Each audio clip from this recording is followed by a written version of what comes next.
Salam sejahtera untuk kita semua. Rekan-rekan mahasiswa Universitas Terbuka yang saya banggakan, pada pertemuan kita kali ini kita akan membahas topik yang tidak kalah menarik ya pada sesi kelima ini. Saya mengucapkan selamat datang kembali kepada Anda dalam sesi kelima mengenai daya tarik dan kawasan pariwisata. Semoga Anda dalam keadaan sehat dan tidak kekurangan suatu apapun. Rekan-rekan yang saya banggakan, pada sesi kali ini tentu Anda sudah melihat ada beberapa topik penting yang akan kita dalami ya. Kalau minggu sebelumnya Anda masih ingat ada topik-topik penting yang sudah Anda pelajari dan tentu memiliki keterkaitan ya. Dan ini tidak kalah pentingnya terkait pekerjaan di industri pariwisata. Nah, rekan-rekan, saya akan mengajak Anda untuk melihat eh, lebih jauh gitu ya, apa yang ada di dalam topik kita kali ini terkait daya tarik dan kawasan pariwisata. Nah, saya berharap teman-teman sudah membaca modul kelima. Pada modul ini Anda akan melihat bahwa kita akan membahas bahwa kepariwisataan di sebuah destinasi itu akan berkembang ya dengan adanya keterlibatan para pemangku kepentingan atau stakeholder ya. Nah, keterlibatan para pemangku kepentingan ini sering juga kita sebut dengan pentahelix. Pentahelix itu ada 5 pihak yang harus terlibat di dalam pembangunan dan pengembangan pariwisata. Yang pertama pemerintah pusat dan pemerintah daerah, kemudian ada masyarakat atau komunitas pariwisata yang berperan sebagai tuan rumahnya maupun sebagai wisatawan domestik atau nusantara. Ketiga adalah akademisi yang membina kompetensi sumber daya manusia di destinasi wisata tersebut. Yang keempat adalah media yang mempublikasikan, menyebarkan informasi tentang destinasi pariwisata. Dan yang terakhir adalah usaha pariwisata, yaitu pihak-pihak wisata, pihak swasta yang memberikan pelayanan, kemudian produk-produk gitu ya, berdasarkan kebutuhan dan keinginan wisatawan. Nah, tentu Anda masih ingat bahwa Undang-Undang Pariwisata kita nomor 10 tahun 2009 itu menceritakan tentang usaha, ya usaha yang menyediakan barang dan atau jasa bagi pemenuhan kebutuhan wisatawan, ya dan penyelenggaraan pariwisata. Itulah yang didefinisikan dalam usaha pariwisata menurut Undang-Undang nomor 10 tahun 2009. Nah, tentu pihak-pihak yang terlibat dalam kegiatan ini sangat memperhatikan gitu ya kualitas. Nah, ini yang kita harus jaga bersama. Industrinya semakin tumbuh, tentu kita akan melihat akan banyak tantangan-tantangan ke depannya ya. Sehingga bagaimana kita bisa mempertahankan kualitas produk yang atau pelayanan yang kita berikan. Nah, teman-teman, saya berharap setelah mempelajari modul ini, Anda akan lebih mendalami kembali mengenai apa itu yang disebut dengan daya tarik wisata, kemudian apa yang dimaksud dengan atraksi, aksesibilitas, amenitas, kemudian ada aktivitas, gitu ya, dan ada akomodasi. Dan terakhir adalah kawasan wisata. Nah, inilah hal penting yang akan kita bahas pada sesi kita kali ini.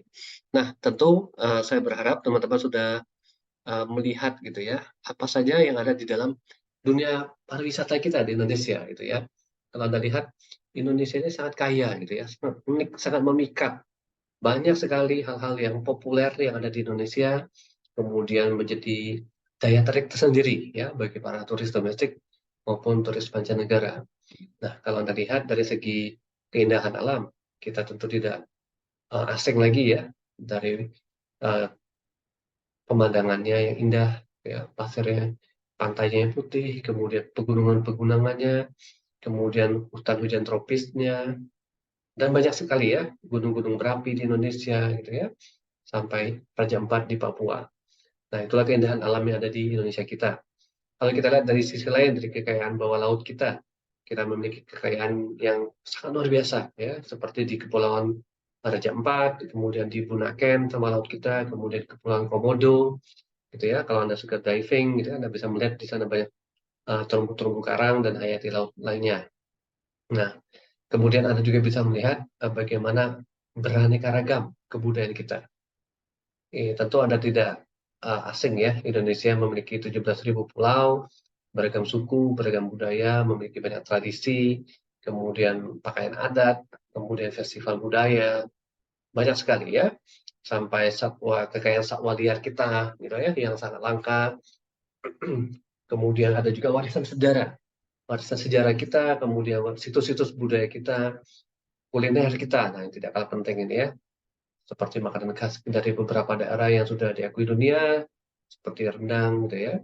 Kemudian bagaimana keramah tamahan masyarakat kita, hospitality kita ya, dalam menyambut wisatawan sehingga bisa memberikan pengalaman yang memuaskan dan membahagiakan sehingga mereka bisa kembali ke destinasi wisata kita. Nah, inilah beberapa keunikan-keunikan yang ada di Indonesia kalau kita lihat dari segi pariwisata. Nah, teman-teman, kalau kita berbicara daya tarik wisata, ini penting ya. Karena pariwisata itu terjadi karena ada aja daya tarik gitu ya, daya tarik wisata. Kalau Anda masih ingat, pariwisata itu seperti magnetnya, itu ya ada magnetnya, ada daya dorongnya, ada daya tariknya gitu ya.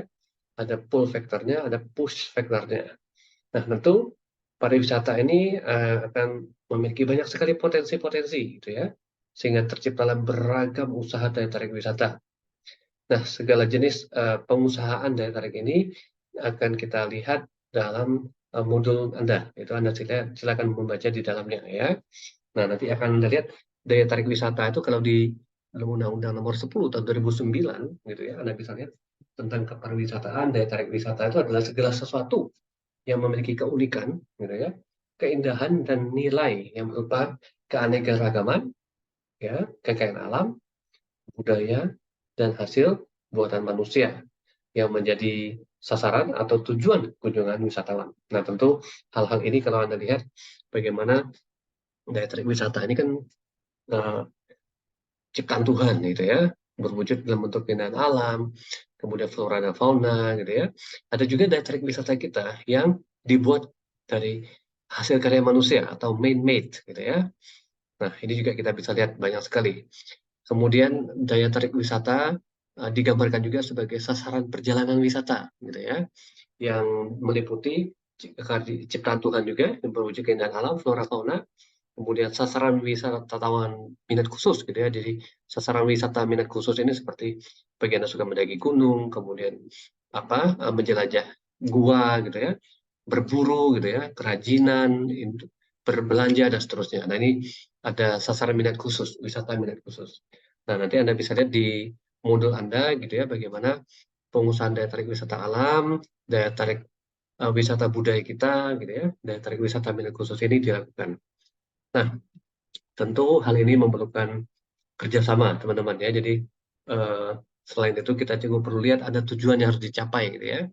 Nah, manfaatnya tentu juga tidak kalah pentingnya dari segi ekonomi, dari segi ekologi, dari segi estetika, dari segi pendidikan dan penelitian, dari segi jaminan masa depan atau sustainability-nya seperti apa. Nah, ini tentu hal yang sangat penting dan perlu kita pahami bersama.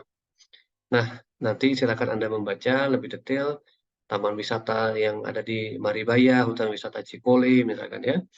Ada savana di Taman Nasional Baluran, kemudian ya mungkin ada beberapa tempat wisata seperti Suku Baduy yang sudah pernah pergi. Nah, ini kemudian ada Pasar Terapung di Samarinda, ada pecinan di Kota Bandung gitu ya, ada Festival Lembah Baliem, kemudian ada juga tarian Pakarena dari Makassar gitu ya. Kalau situs arkeologi Anda bisa melihat kayak keagungan gitu ya, candi-candi ada di Indonesia, kemudian desa wisata, desa Panglipuran gitu ya, ada festival-festival budaya, kalau Anda pernah lihat festival budaya yang ada di Indonesia ya.